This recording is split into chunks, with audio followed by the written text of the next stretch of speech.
दुनिया जाए भाड़ में, हौतीस लगे हैं अपने जुगाड़ में। इस रिपोर्ट में जो भी खबरें आपको बताऊंगा, यकीन मानो बहुत मज़ेदार खबरें हैं जिसको सुनने के बाद आपको मज़ा आने वाला है। लेकिन दोस्तों, पहले माफ़ी चाहता हूं आप लोगों से कि मैं ज़्यादा अपडेट आप लोगों तक नहीं पहुंचा पा रहा हूं पिछले एक हफ्ते से, क्योंकि लास्ट 4 मंथ से लगातार काम किया है। दिमाग भी थक गया है, थोड़ा सा बॉडी में भी दिक्कत है, इस वजह से ज़्यादा अपडेट आप लोगों तक नहीं पहुँचा पा रहा हूँ। लेकिन कोई नहीं, बहुत जल्द पूरी एनर्जी के साथ बहुत सारे अपडेट आपको दिन भर में आगे बताऊंगा। चैनल पर पहली बार आए हैं, सब्सक्राइब करके हमारे साथ जुड़ सकते हैं। दोस्तों, हौतीस ने पिछले 4 महीने में जो काम किया है वो दिल से किया है। मेरी तरह मैं भी दिल से ही करता हूं, जो भी अपडेट आपको देता हूं दिल से ही देता हूं। फिलहाल ये तो मजाक की बात है।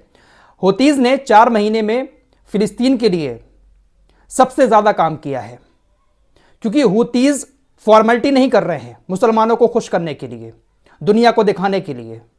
वो दिल से फिलिस्तीन का सपोर्ट कर रहे हैं, क्योंकि इतना लंबा मिशन लगातार एक जैसा समुंदर के अंदर चलाना ये कोई छोटा मोटा काम नहीं है, ये कोई आसान बात नहीं है। लगातार एक के बाद एक जहाज को हौतीस अपनी मिसाइलों का निशाना बना रहे हैं। आज हौतीस की सेना की काफी लंबी झड़प अमेरिका और ब्रिटेन के युद्धपोतों से चली है। बहुत लंबी झड़प चली, लेकिन कामयाबी इसमें हौतीस को मिली है। हौतीस के पास एक ऐसा हथियार आ चुका है जिस हथियार से अब अमेरिका भी घबराने लगा है। इस वीडियो को हटाया जा सकता है, क्योंकि यमन से रिलेटेड जो भी मैंने वीडियोस बनाई है उसमें से कई वीडियो डिलीट हो चुकी हैं।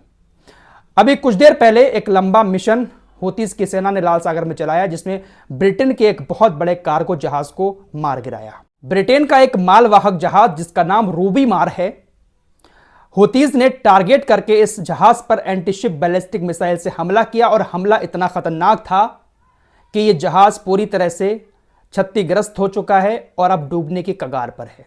हौतीस ने इससे पहले जो जहाजों पर हमले किए हैं, हमले तो होते हैं लेकिन जहाज पूरी तरह से नष्ट नहीं होता है, लेकिन यह जहाज डूबने के कगार पर पहुंच चुका है।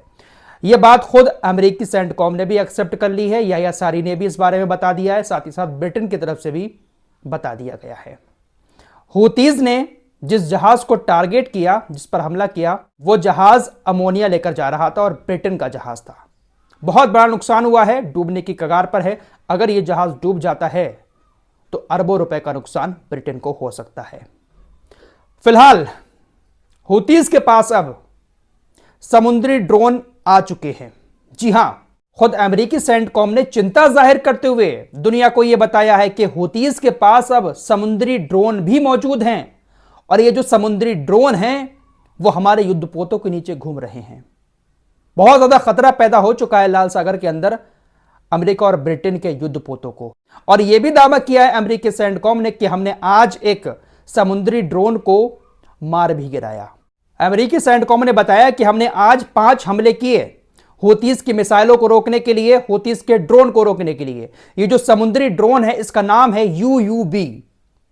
अमेरिकी सेंटकॉम ने बताया कि हमने UUV को पहले तो टारगेट किया, कहां पर है उसका पता लगाया, उसके बाद हमला किया और यमन के उस समुद्री ड्रोन को हमने मार गिराया। लेकिन अमेरिका ने चिंता जाहिर की है कि हौतीस के पास यह खतरनाक हथियार आ चुका है और समुद्र में हमारे युद्धपोतों के नीचे घूम रहा है। यह बहुत खतरे की बात है। हौतीस का यह जो समुद्री ड्रोन है, यह पानी के अंदर इतनी जल्दी पकड़ में नहीं आता है, और पानी के अंदर जाकर बिना दिखे ये कहीं पर भी हमला कर सकता है। यह बड़ा खतरनाक ड्रोन हौतीस के हत्थे लगा है। इधर अमेरिकी सेंटकॉम ने यमन के हौतीस के UUV समुद्री ड्रोन को मारा, उधर हौतीस ने अमेरिका के एक हवाई ड्रोन को मार गिराया। और बड़ा मजे की बात आपको बताऊं, हौतीस ने अमेरिका के जिस ड्रोन MQ-9MB को मार गिराया उसकी कीमत $30 मिलियन है। $30 मिलियन। और हौतीस ने उस ड्रोन को जिस मिसाइल से मारा है उसकी कीमत सिर्फ $10,000 है। सिर्फ $10,000 की मिसाइल से हौतीस ने $30 मिलियन के ड्रोन को मार गिराया। वाकई में यार, जो काम हौतीस लाल सागर के अंदर कर रहे हैं ना, अगर यही काम कुछ और गुलाम देशों ने भी किया होता इजराइल के खिलाफ तो आज मामला कुछ और होता। दोस्तों, अमेरिका ने हौतीस को आतंकी संगठन घोषित किया, जिस वजह से एलन मस्क ने भी उनका ट्विटर X अकाउंट बैन कर दिया। लेकिन हौतीस ने अभी तक लाल सागर के अंदर किसी एक भी इंसान की जान नहीं ली है। उन्होंने सिर्फ और सिर्फ जहाजों को नुकसान पहुंचाया है, माल को नुकसान पहुंचाया है। हूतीस के स्पोक्स पर्सन याह्या सारी ने आज भी यही बात कही है कि हमने जो हमला किया है, उस हमले को करने के बाद हमने इस चीज को सबसे पहले ध्यान में रखा कि जो स्टाफ है, जो जहाज पर तैनात क्रू मेंबर्स हैं, उनकी जान को किसी तरह का कोई खतरा नहीं होना चाहिए। हमने चालक दल को सुरक्षित बाहर निकलने के लिए बहुत सारे रास्ते दिए। हम किसी की जान नहीं लेना चाहते, हम सिर्फ और सिर्फ माल को नुकसान पहुंचाना चाहते हैं। अदन की खाड़ी में यह ऑपरेशन चला था। हूतीस का कहना है कि जहाज डूबने के कगार पर है। एक और बड़ी खबर आपको बताता हूं, अमेरिकी पेंटागन ने भी आज इस बात की जानकारी दी है कि हूतीस ने पहली बार हमला करने के लिए समुद्री ड्रोन का इस्तेमाल किया था और खतरनाक ड्रोन अब उनके पास है, जिससे हमारे युद्धपोतों को काफी खतरा है। दोस्तों, एक और बड़ी खबर आपको बताने जा रहा हूं। एक भारतीय ट्रेड कंपनी के मजदूरों ने एक बहुत बड़ा ऐलान किया है।